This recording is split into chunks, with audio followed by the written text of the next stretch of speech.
5, 4, 3, 2, 1, los! Der Brunnen ohne Boden. Leo Lübeck aus Österreich wohnte in einer Welt, die Bum Bum hieß.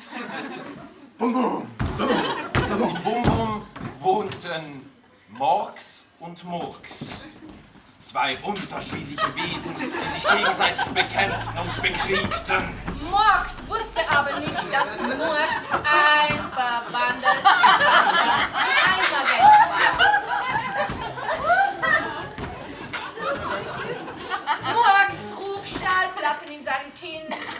Die Schläge von Murks machten ihm gar nichts aus. Im Gegenteil, Natürlich es machte es ihm amüsierte ihn. nichts aus, da er ja ein Zauberer war. Also nicht so ein Zauberer, eher etwas zurückhaltend in seiner Zauberei.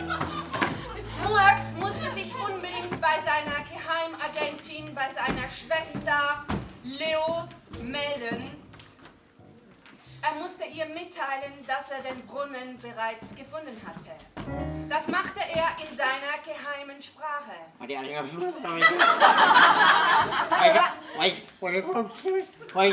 Und mit ihrem geheimen Gesang antwortete Leo: Ihr Herz wurde schwer und ihre Stimme zitterte, als sie an das Schicksal ihres Volkes dachte, das so litt unter dem Krieg zwischen den drei verschiedenen Bastionen, den Murks, den Morks und den Weiß der Teufel. Es war jedoch nicht das Herz, das ihr schwer wurde, Aber sondern auch die das Herz Kalaschnikows, wurde ihr sehr die sie schwer. unter Ja, ihrem T-Shirt trug. Beides wurde ihr schwer, das Herz und die Kalaschnikow. Murks wusste, er konnte seine Tarnung nicht mehr länger halten, denn das Budget von Q reichte nicht mehr lange. Er musste Indien baldmöglichst verlassen. Kuh war ein furchtbares, riesengroßes Monster, das die ganz Hintererde für sich einnehmen wollte. Q war eine indische Kuh, das ideale Flugtier für Murks. Die Kuh hatte 10 Augen, aber nur ein halbes Bein. Aus ihrem Mund kam ein Glibber, schwierig einzuordnen war sie. Sie war hässlich wie die Nacht. Aber Murks, clever wie er nun mal war, wusste, die Kuh würde ihn zum geheimen Brunnen führen. Und dort war die Bombe versteckt, die ganz Indien ausradieren sollte. Das musste er verhindern.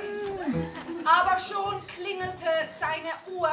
Seine Schwester Leo aus Österreich teilte ihm mit: Österreich ist ein verzaubertes und gar sonderbares Land, in dem seine Schwester wohnte. Es gab da nur Berge und Schlösser. Für Murks wurde es jetzt ernst. Er enttarnte sich. Er zog seinen Indiana Jones Mantel aus. Die olle Perücke warf er weg.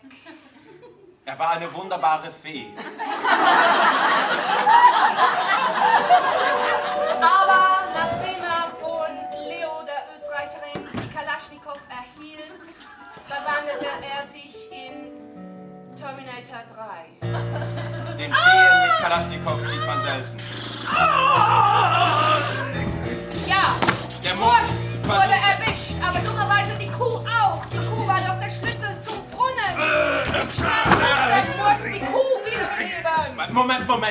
Moment. Okay, wir streichen die letzten paar Sätze, machen das nochmal, so können wir diese Geschichte nicht Murks zu Ende ziehen. hat niemanden wiederbelebt. Er hat keine Kalaschnikow bekommen. Doch, Nein. diesen Teil lassen wir. Okay, aber dann ist er doch eine Fee mit Kalaschnikow. Warum meine ich eine Fee mit Kalaschnikow? Weil die Perücke nicht passt. Scheiß drauf, das ist ein Buch. Okay, Das sieht ja Murks nahm ein Blattstrauch und knüpfte sich eine neue Feenperücke. Und diese Perücke wies ihm den Weg zum Brunnen.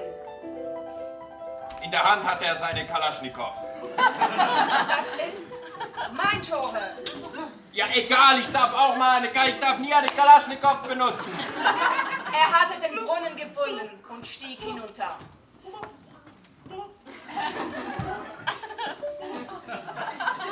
Die Würmer irritierten Murks nicht. Er war Da er sie ja alle mit seiner Kalaschnikow erschießen konnte. hörte man dann die Schwester in den Brunnen geriet. Das, liebe Leute, ist eine andere Geschichte. Fortsetzung folgt. Die Freischwimmer und die Metzger in der gemeinsamen Szene. Bitte. Euer Applaus.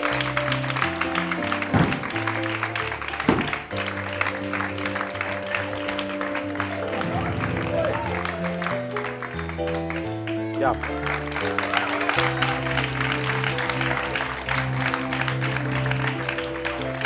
Der Applaus für die letzte Szene. Übrigens danke, liebe Online-Community. Vielen Dank für die Hinweise über meine Person.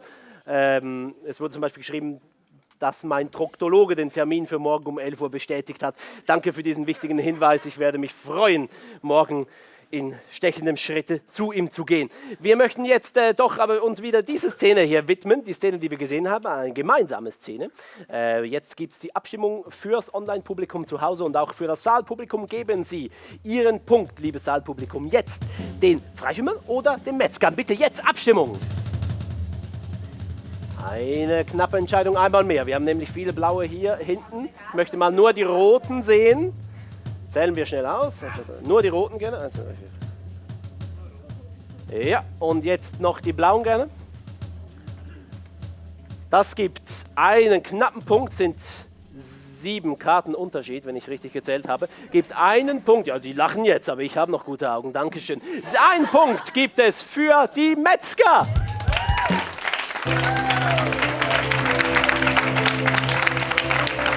Und das Online-Voting schließen wir jetzt ab. Das Online-Voting für diese Spielrunde ist jetzt geschlossen worden. Ich bin gespannt auf das Resultat, welches wie hier gleich mir visualisiert wird oder ich mit dieser super Handkamera hier auch noch sehen kann. Es wird getippt. Metzger 61%, die Freischwimmer 39%. Hallo zusammen, danke Regie. Jawohl, die Metzger kriegen noch einen Punkt.